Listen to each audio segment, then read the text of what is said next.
Hey everyone, welcome back to the channel. Today, we're diving into how to find friends on Roblox, especially with the new updates rolled out for PC users. First things first, let's get started by opening Roblox.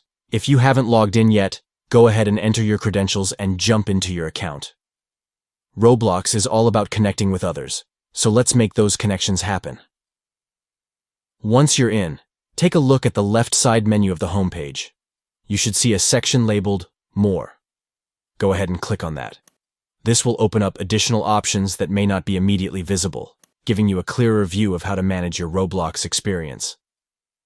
Now, here's the next step. Click on Friends. This section is where all the magic happens.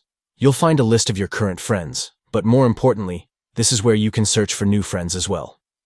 With the new update, adding friends has become even easier. You can search for users by their usernames, and once you find someone you want to connect with, just click the Add Friend button next to their profile. You can also see friend requests you've received and manage them from this menu. And there you have it. It's a simple process, but it opens up a world of possibilities to hang out and play games with your friends. Don't forget, Roblox is all about community, so make sure to reach out to your friends and expand your network. Thanks for tuning in, and happy gaming!